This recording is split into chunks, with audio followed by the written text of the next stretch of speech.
sisters. So how has your week been? Have you been praying about practicing hospitality more? And have you been challenging yourself in this area? What has the Lord been speaking to you about hospitality, practicing hospitality in your life? So I hope you've been doing good. And today we are in part 2 of our message, overview message on practicing hospitality. As you remember, I mentioned that there is something really special about hospitality because there are ways to minister through hospitality which cannot be achieved in any other way, because this ministry is so interrelational. It's a ministry of ministering to somebody heart to heart, one-on-one. So basically it's all about getting to know your neighbor in the church, getting to your neighbor next door. It's about opening your heart for that human connection towards those people who are hurting for that human connection. And I'm sure sometimes even you've been sitting in the church and were wondering, I wish I had more friends, I wish I could connect with more people. And believe me, everybody is in the same place. Whether it's a neighbor next door, whether it's a person in the church, we all desire for that human connection. And also hospitality is just about following God's command to love your neighbor. That's all it is about, just following God's command to love your neighbor. So in the light of all of this, if we know if it's so wonderful, if we know it's a command, why sometimes we come out with hundreds of excuses not to do it, not to practice hospitality? And what are the excuses? And maybe you can even pause for a second and think, what are the excuses in your life not to practice hospitality? And I'm sure you will come up with ideas like no time, my place is not that great, it's too small, I don't have enough finances to practice hospitality, it's too much hassle, I'm an introvert, I'm not equipped to practice hospitality, or my husband is not on board about this idea, or my children. So, you know, one excuse after another. And I would like to address those excuses quickly, kind of in overall fashion. First of all, we need to remember, which is a foundational thing for us to break those excuses one and forever, to get rid of them. Whatever God requires of us to do, He always equips us to do. And let us look at Philippians chapter 2, verse 13. For it is God which worketh in you both to will and to do of His good pleasure. What does that mean? Which means that if God gives you a desire to do something, and I hope the Lord is giving you the desire to practice hospitality, He will equip you. He will do of His good pleasure. He will help you. He will equip you. So, which means it's just a matter of our obedience. I'm repeating myself, but this is a very important part. It's just a matter of our obedience or disobedience.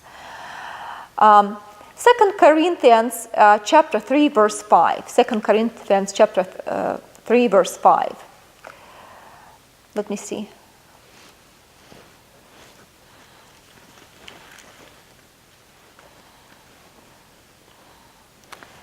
Not that we are sufficient of ourselves to think anything as of ourselves, but our sufficiency is of God. Our sufficiency is of God. He is the one who equips us to do what He desires us to do. He is the one who enables us. It's a very, very important foundational thought. Second, hospitality will cost you, and you need to be prepared for that. It will cost you your money, it will cost you your time, it will cost some sacrifices. But we also need to remember that the gospel that costs nothing is worth nothing. What do I mean by that? I mean that sacrifice gives it weight. Sacrifice gives it authority. And since you're a living epistle, you're constantly preaching by your sacrificial living. And that sacrifice gives it weight, gives it the weight of God's glory. Also, we need to remember that God is a God of creativity. He is not limited by your finances or the lack of thereof. He is not limited by your circumstances, whether your place is small or huge. He's not limited by our personalities, whether we are introverts or extroverts. So why do we limit him? We shouldn't limit him either if he is not limited by any of those things. Then a little side note on the note of that the gospel will cost us something and practicing hospitality will cost us something. Obviously, our furniture will wear out, our carpets will be stained, things will get broken. But, as you remember from my previous knowledge, we acknowledge that we are just the caretakers of all these things. We do not own them. We do not possess them. We are just the caretakers. So we allow the Lord to do with all those things, with our homes, whatever he pleases. Not what I please, but whatever he pleases, because we are just caretakers. Another important thought that we need to remember, that the Lord will provide when we need food to minister to others, when we need time to practice hospitality, or when we feel inadequate. Obviously, everybody knows Philippians 4:19. The Lord will provide according to his riches. We also need to remember that it is more blessed to give than to receive. Acts 20:35. And that the Lord loves a cheerful giver, not the giver that barely gives or gives grudgingly or with complaining or without the heart's desire. He loves a cheerful giver, 2 Corinthians 9:7. Also, another very important nugget I wanted to share, that if you do not really feel adequate per se, hospitality is a virtue that can be learned for the most part by observing other women and asking questions, and through that you will grow.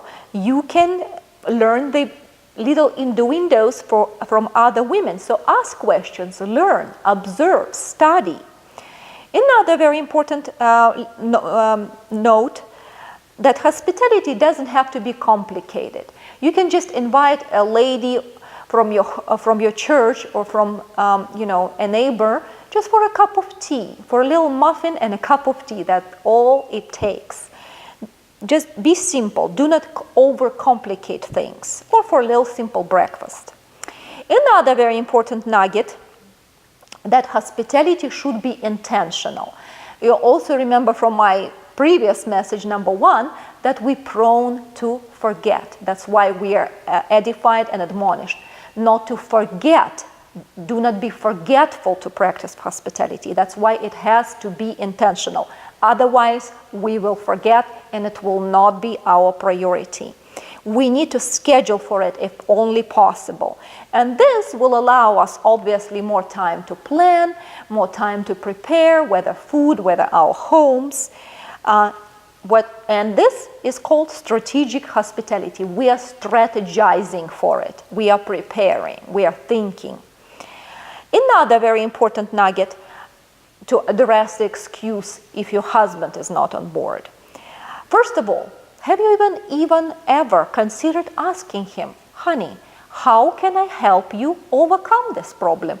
What can I do? What is exactly holding you back? Is there anything I can do to help you deal with that little moment, to make you more comfortable in that area? Have you ever tried? Have you ever considered trying? And I encourage you to do so if you haven't. And to conclude, another very, very important moment I wanted to leave you with. We need to remember that when we welcome people into our homes, we welcome Christ. Whether it's a lady from your church or a family from your church, or whether it's a neighbor nearby, we welcome Christ himself.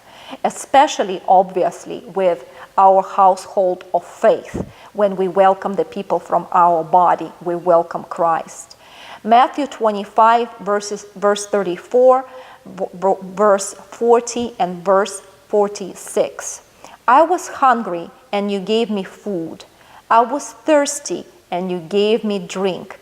I was a stranger, and you welcomed me. Truly I tell you, whatsoever you did for one of the least of these brothers and sisters of mine, you did it for me. And we need to remember that God will judge us in accordance with our reaction to this command, to embrace His body, to remember that we are serving Christ by serving His body. And a little homework for this week. So obviously you've been praying for a week already about how you can immerse yourself into the ministry of hospitality, for the Lord to change your heart, to change your attitude, to give you a more welcoming heart, open heart, because you cannot open your home if your heart is not open. That's it. It's just as simple as that. So the Lord needs to open your heart above everything else to do what is right, to do what He requires. So you've been praying. So this week, I would love us, you and me, obviously, to start strategizing slowly, to start thinking, observing in your body, around you, whom can I bring into my home to minister Christ? Who really needs it? Who is in really maybe sending me some signals? I need attention, please. I need one-on-one attention. So please start thinking and invite that person into your home and let me know how things are going. And I hope you're as excited about this series as I am. And next week, we are going to talk about specifically and break down, go deeper into our attitudes and how we can correct our attitudes towards hospitality again and again. Okay, and I will see you next week. God bless.